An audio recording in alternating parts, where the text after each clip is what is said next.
Bonjour à tous, bienvenue dans Endzone, le podcast football américain de l'équipe. Je suis ravi de vous retrouver pour ce premier épisode de notre série qui s'étalera jusqu'au Super Bowl 55. 6 épisodes pour comprendre un peu de ce monde complexe qu'est la NFL, analyser, découvrir, approfondir certains thèmes. Et aujourd'hui, on va parler quarterback et pas n'importe lesquels. Le poste évolue, les mentalités changent. Des joueurs d'hier, Tom Brady, Peyton Manning et tant d'autres à ceux d'aujourd'hui, comment ce rôle le plus important du jeu a-t-il changé ? Comment les entraîneurs et les défenses s'adaptent-ils à ces nouveaux prototypes de joueurs ? Et puis qui sont les stars de demain aussi, entre l'impact sur le terrain et dans la communauté américaine ? Pour répondre à toutes ces questions, les deux consultants de la chaîne L'équipe, d'abord Anthony Maungou, receveur passé par l'université de Purdue en NCAA, les Philadelphia Eagles Francfort. Bonjour et bienvenue Anthony. Bonjour Antoine. Et puis Peter Anderson, notre Adam Schefter national qui commande toutes les rencontres sur notre chaîne et désormais les phases finales en clair. Bonjour Peter. Salut Antoine, je dirais pas jusqu'à Adam Schefter, mais j'aime bien le compliment. Épisode 1, quarterback, faites vos valises, direction les États-Unis.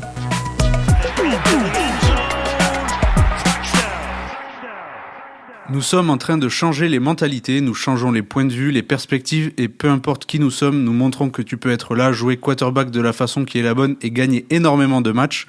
Messieurs, cette phrase, elle est de Patrick Mahomes, le quarterback tenant du titre de Kansas City dans GQ. Il fait partie de la nouvelle génération, 25 ans, il est considéré par beaucoup comme le meilleur de la ligue et surtout, comme il le dit, il change pas mal de choses au jeu.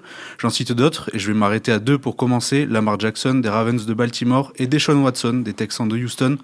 Avant de détailler un peu plus au cas par cas, Peter, qu'est-ce qui te marque le plus concernant ces enfants prodiges du foot US ?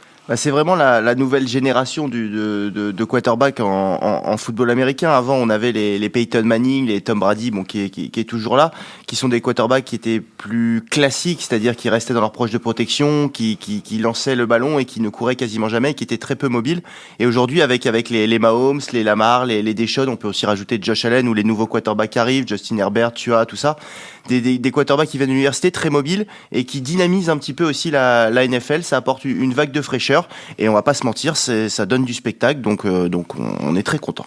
Anthony, c'est comme ça que tu le vois aussi ?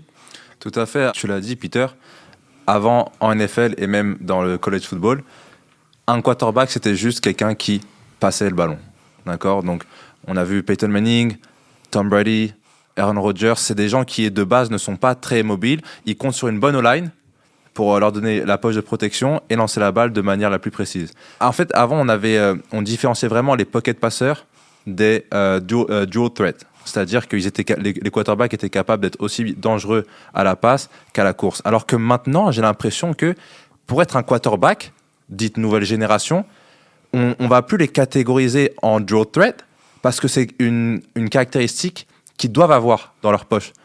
Deshaun Watson, Patrick Mahomes, c'est pas un quarterback qui est très très rapide, mais il est capable de faire la différence avec ses jambes. Après, on a quand même des quarterbacks beaucoup plus rapides, notamment Lamar Jackson. On va pas. Ça, c'est vraiment un athlète incroyable. Mais je dirais vraiment que dorénavant, pour être un bon quarterback, il faut à tout prix cette caractéristique d'être mobile en fait, qu'on n'avait pas avant. Et vous avez mentionné tous les deux la poche, qui est la grosse zone de densité défensive. Est-ce que c'est ça leur capacité numéro 1, de jouer en dehors ? Pour reprendre nos intéressés que je citais, on peut penser à l'action de Patrick Mahomes l'année dernière face aux Titans où il part sur le côté et il va marquer le touchdown. Ou pareil pour Deshaun Watson face aux Bills. Est-ce que c'est ça leur capacité, avec à la fois la capacité de sortir des énormes highlights dans des situations un peu improbables ? C'est ce qui fait la différence aujourd'hui pour ces quarterbacks-là, parce qu'ils sont capables de lancer la balle, ça on le sait, même si Mahomes c'est un peu mieux que Lamar Jackson. Mais c'est vraiment, quand la pression arrive, ils sont capables de l'éviter. Tu parlais de Mahomes face aux Titans en playoff. Il part sur sa gauche, il voit qu'il n'y a pas de solution, il court, et puis après il fait un exploit individuel, ce qu'on n'aurait jamais imaginé il y a encore 10 ans pour un quarterback en NFL. Donc oui, c'est vraiment ce côté dynamique du quarterback qui dynamise une attaque. C'est ça, en fait. La différence, c'est que maintenant, les jeux, on va demander au quarterback de sortir de sa poche. Ça va être vraiment dans le plan de jeu. Alors qu'avant... C'était improvisé, comme le dit Peter. C'était quelque chose... Limite, c'est... Le quarterback fait un exploit en sortant de sa poche et en étant capable de créer un jeu. Alors que maintenant, si on reste sur Patrick Mahomes... Il y a des tactiques de jeu où on lui demande, dès qu'il reçoit le snap, donc dès qu'il reçoit la balle, de sortir directement de sa poche pour donner des balles rapides à un Travis Kelce, le tight end, ou à des Tyreek Hill, ou alors de garder la balle. Mais c'est vraiment des plans de jeu. Et les défenses, elles sont pas habituées, elles sont un peu perdues face à ça encore. Et en plus, ça ne les empêche pas d'être d'excellents passeurs, que ce soit courte, moyenne, longue distance, avec plus ou moins de régularité pour les uns ou les autres, mais ça les empêche pas de bien passer. Ah oui, clairement, Mahomes, regarde ses statistiques à la passe. Alors, bon passeur, ça veut aussi dire lancer beaucoup de yards, faire des touchdowns, mais aussi lancer peu d'interceptions. C'est ça, être efficace. Voilà, pas faire d'erreurs. Et je pense que Mahomes, là-dessus, bon, Lamar Jackson, encore une fois, c'est un petit peu plus compliqué, il faut qu'il travaille sur le jeu de passe, mais bon. Mais c'est pas un running back non plus. Non, voilà, oui, exactement, ni un receveur comme certains voulaient le catégoriser au départ. Ouais. Et pour tous, tu as parlé, Anthony, de double menace. Petite stat qui est intéressante, qui appuie un peu ce côté plus rusher. Si on prend le top 10 des quarterbacks qui ont tenté le plus de progresser à la course sur une saison dans l'histoire entière de la NFL, il y a une petite évidence qui en ressort. Alors, mis à part Bobby Douglas, qui était le quarterback des Bears en 1972, tous ceux qui figurent dans le top 10 sont issus des années 2010, avec Lamar Jackson 2018, 2019, 2020 aux 3 premières places, record à 176 tentatives. Wow. Il y a beaucoup de Cam Newton aussi, et puis Kyler Murray qui vient chipper une petite position. Comment vous analysez le fait que ça soit très très très récent ? Déjà, alors, c'est pas pour parler d'un autre sujet, mais je pense qu'on est obligé un petit peu de mentionner le côté quarterback noir et quarterback blanc. C'est-à-dire qu'il y a toujours eu ce cliché du le quarterback blanc, ça va être le quarterback qui va être très très précis dans ses passes.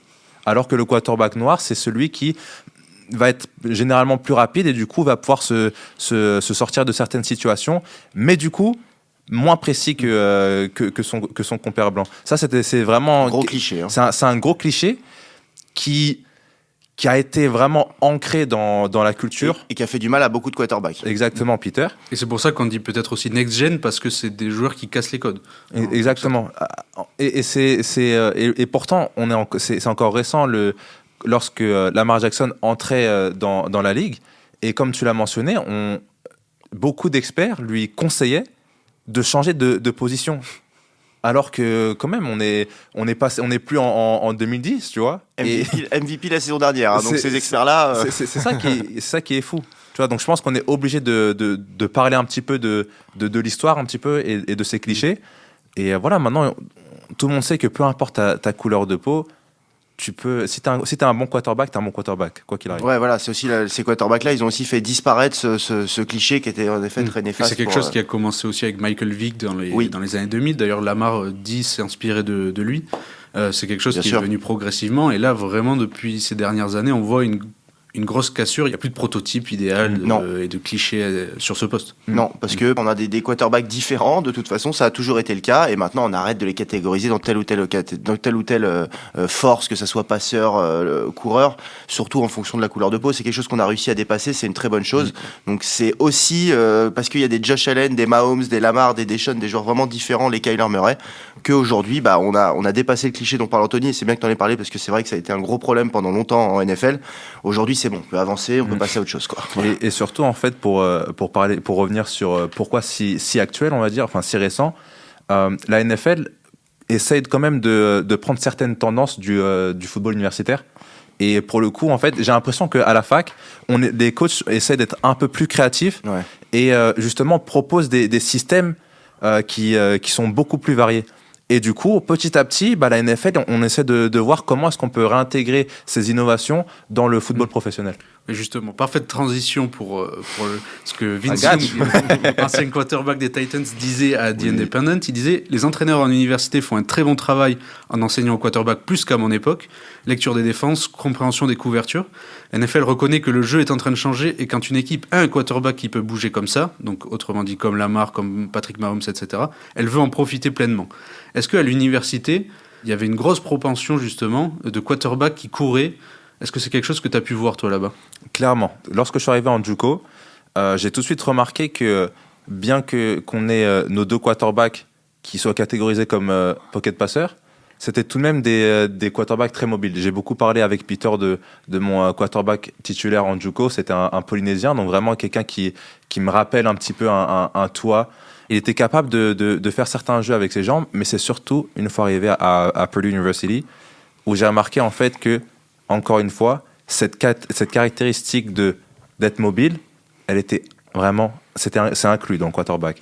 En revanche, les coachs vont tout de même essayer de trouver des quarterbacks à profil différent. C'est-à-dire que généralement, dans ce qu'on appelle une quarterback room, c'est-à-dire au poste de quarterback, on allait avoir un quarterback qui, on sait, peut courir littéralement comme un running back, un quarterback un peu moins mobile, un quarterback entre les deux, tu vois. Donc, en fait, ils essayent d'avoir dans tous les profils. Tous les profils, et ensuite de miser sur un et de temps en temps un deuxième. On a vu en fac que certaines équipes tentaient de temps en temps de jouer avec un système à 2 quarterbacks, etc. Lorsqu'on vraiment on n'a pas le choix, on ne sait pas vraiment à qui donner la main. Et justement, en universitaire, on peut en citer un, qui est Trevor Lawrence, le quarterback de Clemson, qui devrait être normalement le numéro 1 de la prochaine draft. Peter, on retourne en NFL, toi qui suis de près Kansas City.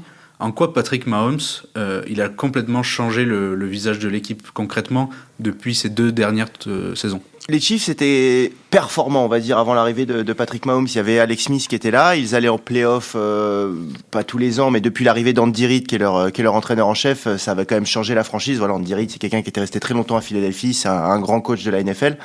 Et l'arrivée de Patrick Mahomes, là où les Chiefs ont été intelligents, c'est qu'ils l'ont laissé une année au poste de remplaçant, où il a pu apprendre, où il a pu voir un peu comment ça se passe. Et après, ils l'ont lancé dans le grand bain. Donc il a eu cette année que qu'ont pas tous les quarterbacks aujourd'hui. Hein. On regarde les Herbert, les Tua, ils sont lancés tout de suite dans le grand bain. Parfois ça marche, parfois ça peut aussi ruiner une carrière. Je pense à Josh Rosen, par exemple, qui est plus en NFL et qui était un gros prospect et qui a disparu. Et Mahomes, il a été mis dans les meilleures conditions. Il est arrivé et puis après, il a eu une saison de MVP. Il a été incroyable parce qu'il y a le talent aussi. Il y a pas que ce qu'il y a autour. Mais et aujourd'hui, les Chiefs, c'est devenu la franchise numéro 1 en NFL. Il y a 5 ans, c'était encore une petite franchise d'un petit marché parce que Kansas City, ça reste une ville du Midwest. C'est pas New York, c'est pas Los Angeles, c'est pas Dallas, voilà. Comme on dit aux États-Unis, il a mis Kansas City sur la map, il a mis Kansas City sur la carte. Et aujourd'hui, aux États-Unis, on peut pas parler de NFL sans parler des Chiefs. Et avec un coordinateur offensif créatif, on parlait notamment de créativité, d'idées, etc.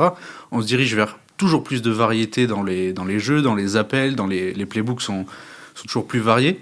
Anthony, toi qui es receveur, qu'est-ce que ça implique d'avoir un quarterback comme ça, que ce soit, pourquoi pas, toujours un mec qui est capable d'être mobile, ou même à l'extrême comme ça peut être avec Lamar? Alors si on c'est pas toujours positif. Alors si on part sur un quarterback qui est tout simplement mobile comme un Patrick Mahomes, là honnêtement pour un receveur, c'est vraiment parfait. C'est vraiment parfait parce que pour rester sur Patrick Mahomes, en tant que receveur, je suis capable de recevoir la balle à n'importe quel moment lors d'une certaine tactique. Mais en plus, j'ai un Patrick Mahomes qui est capable, lorsqu'il est en danger et se sent sous pression, d'étendre le jeu. C'est comme ça qu'on appelle étendre le jeu lorsque justement on sort de sa poche pour essayer de gagner un peu de temps. Beaucoup de gros jeux se font de la sorte. Donc moi, au contraire, en tant que receveur, peut-être que j'ai pas réussi à me démarquer dans les 4 premières secondes. J'ai un quarterback qui me permet d'étendre le jeu et du coup, moi, en fonction de là où il est, me placer pour recevoir la balle. C'est parfait. Et ça implique peut-être aussi un peu de prise d'initiative pour le receveur. Parce qu'il y a la course originale, j'imagine que les deuxièmes courses, elles ne sont pas toujours prévues. Impro après, non c'est de l'impro, mais en fait, on sait qu'il y a une certaine structure. C'est-à-dire qu'il faut absolument qu'on soit dans une certaine harmonie avec les autres receveurs parce qu'il y en a un qui doit proposer une option deep, donc une option profonde, une autre intermédiaire et une courte. Et en fait, c'est maintenant quelque chose qu'on travaille vraiment à l'entraînement. C'est une situation qu'on travaille à l'entraînement. Je pense qu'il y a 10 ans, on ne travaillait pas vraiment ce genre de situation.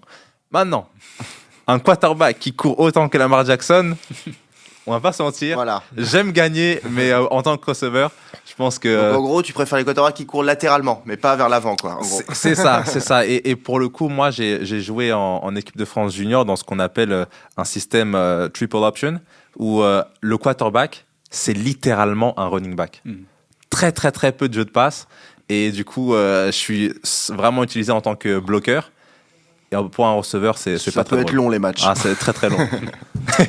Et ça implique aussi autre chose, c'est pour les défenses. En face, c'est difficile. Le coach des Ravens, et donc de Lamar Jackson, John Harbaugh, disait la mobilité dans la poche, la capacité à prolonger les jeux, c'est-à-dire à faire durer le suspense balle en main, comme vous l'avez expliqué, sont juste une grande partie de la NFL en ce moment. C'est un facteur important en tant que défense à penser et à considérer comment vous allez essayer de le défendre. J'ai une question qui est un peu directe.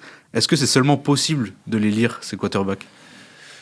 Non, il faut les contenir. On le dit souvent avec Anthony quand on commente les matchs. Il y a des joueurs qu'on peut pas arrêter. C'est comme Derrick Henry. Il y a des running backs qu'on peut pas arrêter. Il y a des quarterbacks qu'on sait qu'on va prendre des touchdowns. On sait qu'ils vont faire des exploits. On sait que voilà, on va pas pouvoir les arrêter. Il faut les contenir. Il faut réussir à les mettre dans les pires conditions possibles. Donc ça peut passer certains en leur mettant de la pression, en mettant beaucoup de pression.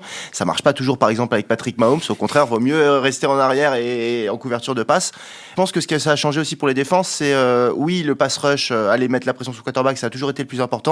Mais aujourd'hui, les corners et les safety gagnent une importance parce que le jeu de passe est de plus en plus développé et que quand on a un Jalen Ramsey, par exemple, chez les Rams, qui couvre le meilleur receveur adverse, bah, en gros, ça enlève une option pour l'attaque adverse. Donc je pense que les défenses ont aussi dû s'adapter à ces nouveaux types d'attaques. Et Anthony, tu parlais de justement que les quarterbacks maintenant ont assimilé le fait qu'il fallait être plus complet, être mobile, etc. Tu as vécu ça. Comment ça se prépare un quarterback concrètement au quotidien, que ce soit au niveau physique, mental, comment ça se prépare un quarterback? Alors il faut savoir que pour parler par exemple de la muscu, on forme des groupes. Donc on a les skills, donc les receveurs et les defensive backs.